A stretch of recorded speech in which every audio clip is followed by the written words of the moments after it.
अजय जी, मैं आपके पास स्ट्रेट आ रहा हूं। एक तो ये जो राहुल गांधी जी का वक्तव्य है उस पर आपसे एक रिएक्शन चाहूंगा, और उसके बाद एक छोटा रिएक्शन और चाहूंगा।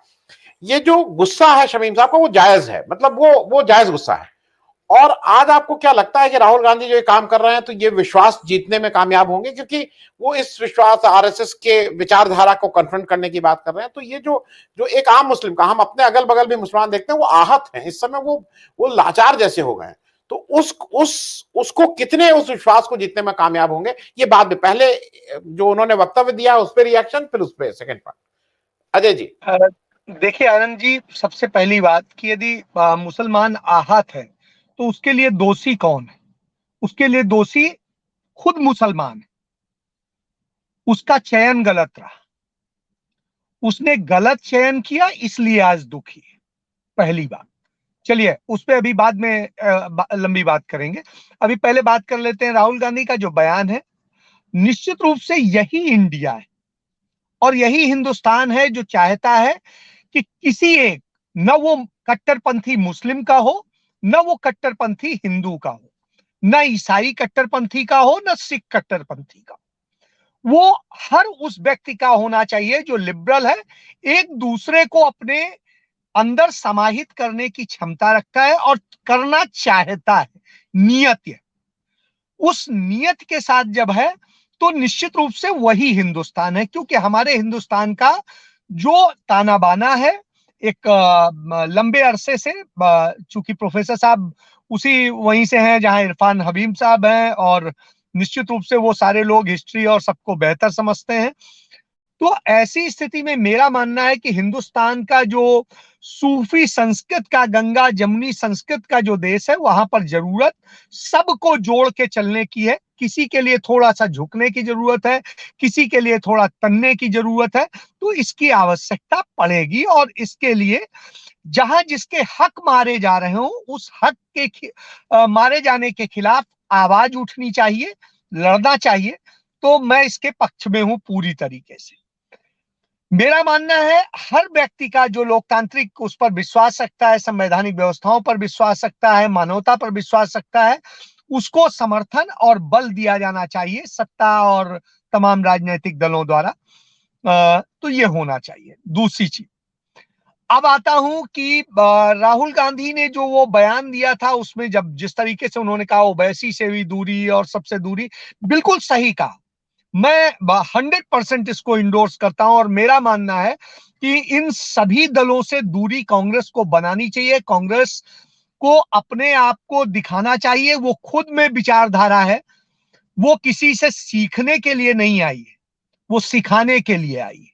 वो सीखेगी जनता से, वो सीखेगी अपने पुराने इतिहास से, वो सीखेगी उन गलतियों से, सबक से।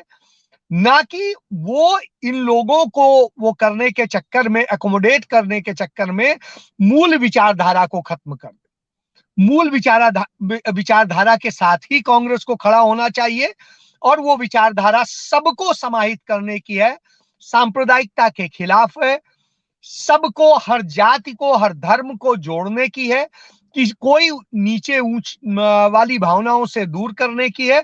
तो जब ये होगा तो निश्चित रूप से एक, क्योंकि ये कांग्रेस एक सामाजिक क्रांति है, सामान्य राजनीतिक पार्टी नहीं है। कांग्रेस पार्टी एक आंदोलन है जिसने राष्ट्र के आजादी से लेकर राष्ट्र को बनाने तक के आंदोलन को उसने गति दी है। तो ऐसी स्थिति में कांग्रेस की तुलना किसी दूसरे दल से किसी स्थिति में की ही नहीं जा सकती है। अब आप देखिए, आरएसएस से लेके जो भी कुछ है, हर कोई तो कांग्रेस से निकला है। फिर क्यों आप कहते हैं कि हाँ कांग्रेस कांग्रेस? अरे भाई, कांग्रेस से तो सभी निकले।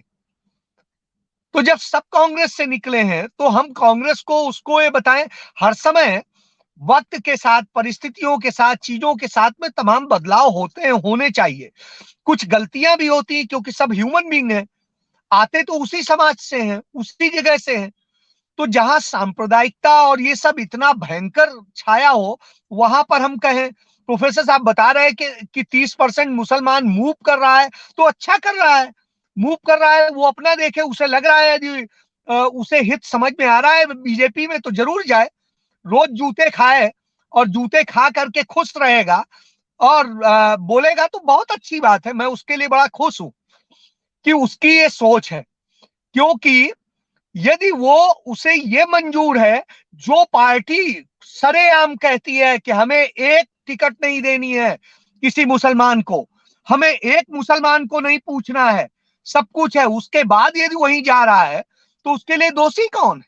और रही बात कि छोटी मोटी चीजों को लेकर के आप किस आधार पे कहते हैं किसी को कि वो उन्होंने एक तरफ कर दिया, आपके पक्ष में बोल दें तो साहब बहुत अच्छे हैं, और जब दूसरे की बात कर दें तो गलत है। तो ऐसे नहीं होता है, दोनों को सुनना पड़ेगा, समझना पड़ेगा। परिवार में तमाम सारी चीजें, सबको एकोमोडेट किया जाता है, और ऐसी स्थिति में उस सोच के साथ आगे बढ़ना पड़ेगा। तो कमोबेश यदि आपको कंट्री को लेकर के चलना है, कंट्री को जोड़ना है, तो बड़े उद्देश्य रखने पड़ेंगे। छोटे छोटे अपनी जो भावनाएं हैं और चीजें हैं उन्हें दबाना पड़ेगा, उन्हें नीचे ले जाना पड़ेगा। आपको अपने स्वार्थों की तितांजलि देनी होगी।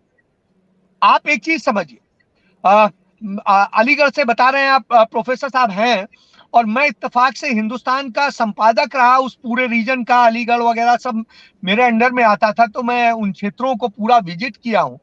आप बताइए, जब कांग्रेस उनके हकों की बात कर रही थी, जब मुसलमानों को पूरी तरीके से कोविड में और सब कुछ किया जा रहा था, किस तरीके से उन्हें लांछित किया जा रहा था, कांग्रेस को छोड़ के और कौन था जो बोल रहा था?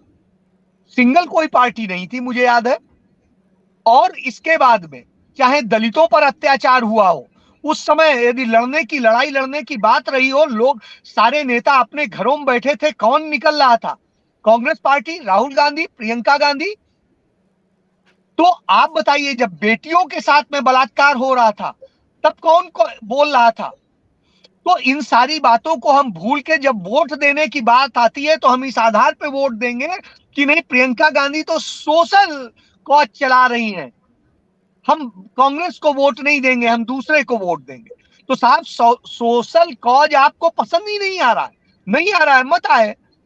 कांग्रेस अपने उद्देश्य पर सही दिशा में चल रही है, संभव है उसे सफलता ना मिले, लेकिन कम से कम नैतिक तौर पे, मानवीय तौर पे वो अपने आप को यह कहने का दम भरने का वो रखते हैं कि हम ही हैं इकलौते हिंदुस्तान में जो सबको जोड़ने की बात कर रहे हैं, सबकी बात कर रहे हैं, किसी एक की बात नहीं कर रहे हैं कि सिर्फ मुसलमान ही हम तुष्टीकरण करें, या हम हिंदू तुष्टीकरण ही करें, या हम सिख की करें या उसकी करें।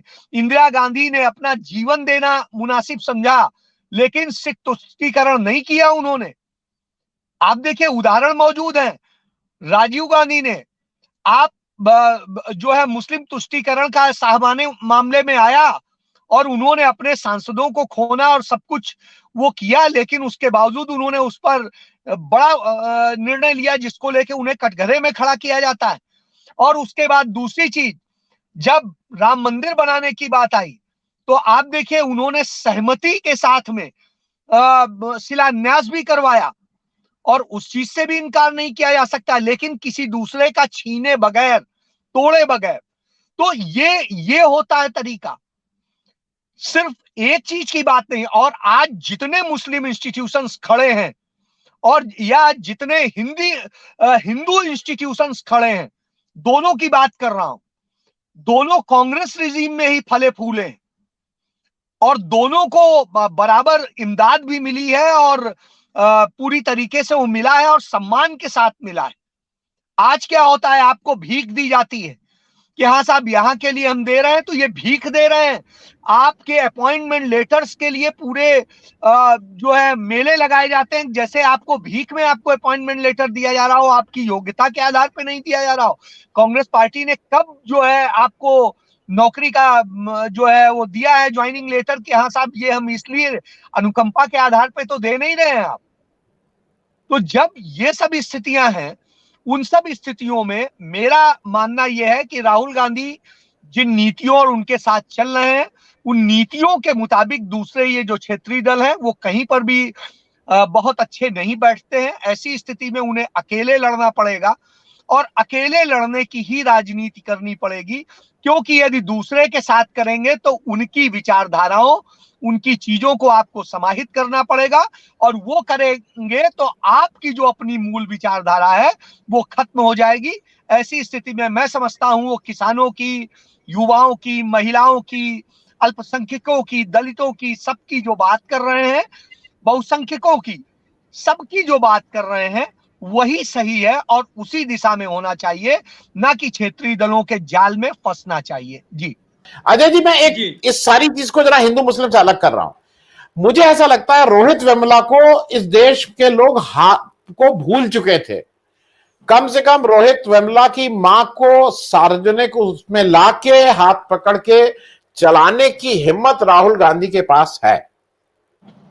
उससे हो सकता है कि, तो मैं क्योंकि मैं इसलिए सलाम कर रहा हूं, मैं और कोई वजह, मैं इसलिए सलाम कर रहा हूं कि कम से कम रोहित वेमुला को आज आप फिर से कहीं ना कहीं याद दिला दी है। अजय जी देखिए, मैं इस बात से सहमत हूं, और मैं इसीलिए बार बार कहता हूं। आप देखिए, बिल्किस बानो की थी लड़ाई, पूरी लड़ाई कांग्रेस ने लड़ी थी शुरुआत से, और उसके बाद में आज भी जो पूरे गुजरात में कोई एक राजनीतिक दल है जो उसके लिए लड़ाई लड़ रहा है, वो कांग्रेस पार्टी है। सबसे पहले दिन से कांग्रेस पार्टी बोल रही है। आप बताइए, जो लोग सेकुलर राजनीति की बात कहते हैं क्षेत्रीय दल बना करके, और फिर कहते हैं हम राजनीति बदलने चले हैं और मॉडल दिखाते हैं, वो लोग जाके उस पर चुप्पी साध जाते हैं।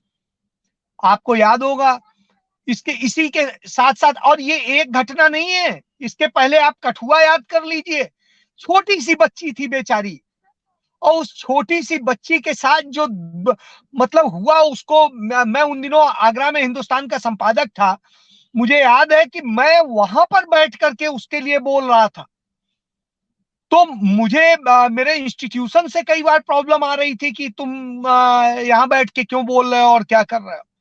तो वो स्थिति है। लेकिन इस तरह की घटनाएं हुई, और कोई दल बोलने को तैयार नहीं था जो ये राजनीति बदलने की बात करते हैं। सिर्फ कांग्रेस पार्टी उसकी लड़ाई लड़ रही थी। वो दिन भूल गए हम भूल जाते हैं वो दिन, कि जिस दिन अन्याय हो रहा होता है किसी के भी साथ, रोहित वेमुला के साथ जब हुआ, तो वह भी आपको दिन याद होगा। स्मृति ईरानी किस तरह से कर रही थी, और कैसे क्या रोल थे और सब कुछ था। बाकी सब कहां बैठे थे? किसने अजय प्रकाश जी वहां हैं मौजूद उस राज्य में। तो आप देखिए, उस प्रोटेस्ट को, पूरे प्रोटेस्ट में सबसे बड़ा भूमिका निभाई थी। तो इन सब स्थितियों को यदि आप देखेंगे, जब जब बेटियों पे हमले हुए हैं, कौन बोला है? कांग्रेस पार्टी, राहुल गांधी, प्रियंका गांधी। देखिए, पार्टी में लीडरशिप बहुत जगह से आती है, बहुत जगह से जाती है, बहुत सारी विचारधारा के लोग भी आ जाते हैं, कई बार तमाम सारी चीजें होती हैं, इससे मैं इनकार नहीं करता हूं। इसीलिए कांग्रेस को परिष्कृत करने की जरूरत है, फिर से उसे अपनी उसी मूल विचारधारा पे लौटने की जरूरत है, दूरी बनाने की जरूरत है उन जातिवादी, धर्मवादी लोगों से, उन पार्टियों से, उन क्षेत्रीयता की बात सिर्फ करने वालों से। सबकी बात करने वालों को साथ में जोड़ना होगा। उसके लिए उन लोगों को लाना होगा, जनता को लाना होगा, बेटियों को लाना होगा, जोड़ना होगा, दलितों को लाना होगा, जोड़ना होगा, अल्पसंख्यकों को भी लाना होगा, जोड़ना होगा। लेकिन फिर शर्त वही रहेगी कि तुम भी यहां कट्टरपन नहीं दिखाओगे। तो साहब, ये एक बड़ा संदेश राहुल गांधी दे रहे हैं अपनी यात्रा में, और उन्होंने इसका जवाब एक प्रेस कॉन्फ्रेंस में दिया कि मैं ना तो अल्पसंख्यक उसके पक्ष में हूं, कट्टरवाद के, और ना बहुसंख्यक कट्टरवाद के पक्ष में हूं। इसका जवाब उन्होंने कर्नाटक की एक प्रेस कॉन्फ्रेंस में दिया था। जो घटनाएं हुई तमाम पीछे के दिनों में, आप देख लीजिए किस तरीके से मुस्लिम समुदाय के लोगों को यूज किया गया भारतीय जनता पार्टी द्वारा, मुस्लिम मंच द्वारा, टूल की तरीके से। राजस्थान की घटना देख लीजिए, वहां पर जम्मू कश्मीर की घटना देख लीजिए, जब चल रहा था, यात्रा चल रही थी अमरनाथ की। तो इस तरह से एक घटना नहीं, इसके पहले महाराष्ट्र वाला, पालघर वाली पूरी घटना देख लीजिए। इन सब से पता चल जाएगा कि सारी चीजें क्या है, वास्तविकता क्या है। तो वास्तविकता ये है कि एक कौम को बदनाम कर देना है, वो कौम किसी तरह सरवाइव कर रही है, कुछ छोटा बड़ा करके, कैसे करके। मैंने तो नोटबंदी के दौर में देखा है, अलीगढ़ में ही एक परिवार का देखा था, एक बच्ची के पिता कुछ ला नहीं पाए थे खाने को, माँ से वो बच्ची खाने को मांग रही थी, खाना दे नहीं पा रही थी, अंत में माँ ने आत्महत्या कर ली, पिता मर गया, और वो बच्ची क्या हालत थी, मेरे आंखों देखा हुआ हाल है। उस दर्द को देख करके मतलब मैं जिस स्थिति में था, मैं कहूं क्या। मेरे एक मित्र थे, मैंने उन्हें अलीगढ़ में कहा कि यार उसकी मदद करो यार। उनसे मैंने उसकी मदद जो भी करवा सकता था करवाई, मैं उसका जिक्र नहीं करूंगा क्योंकि ये मेरा निजी विषय है। लेकिन मुझे लगा कि हाँ, इस तरह होना चाहिए। मैं आगरा में पारस हॉस्पिटल में, कई सारे लोग इलाज के लिए थे, पैसे नहीं थे, और कोई समुदाय, जाति, धर्म नहीं पूछ रहे थे। मैंने मदद करवाई, और आपको बताऊं आज भी वहां पर जो न्यू आगरा पुलिस स्टेशन है उसके बगल में मनोज ढाबा है, मैं उससे सलाम करता हूं उस आदमी को। उससे मैंने रिक्वेस्ट करी कि यार कुछ लोगों को मुफ्त खाना खिला दो, ये दे देंगे, नहीं तो कुछ बहुत मैं कंपनसेट कर दूंगा। उस आदमी ने कहा जितने इलाज करवाने आए हुए लोग हैं, पैसे नहीं है, मैं इनको करूंगा। तो ये भावना होती है, और इस तरीके से लोग करते हैं।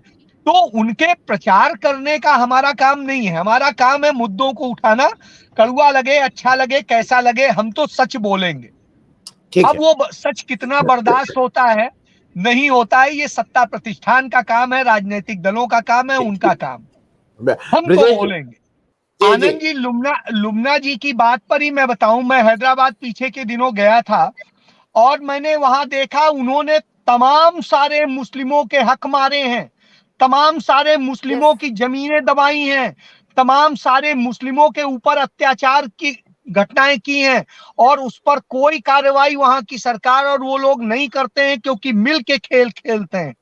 और इसका नतीजा है, इसकी ये पूरी जो ये एक तस्वीर देश के अंदर दूसरी दिखाते हैं मुस्लिम तुष्टीकरण के लिए, जो उसकी भावनाओं को वो करने के लिए, और दूसरी तरफ वो सारे काम करते हैं जिसको लेके हम आज भारतीय जनता पार्टी या दूसरे तमाम दलों को एग्जैक्टली घेरते हैं। आज सही ये बात बताए। स्थिति है और वहां लास्ट में मैं, वास्तविकता हाँ में। जी जी।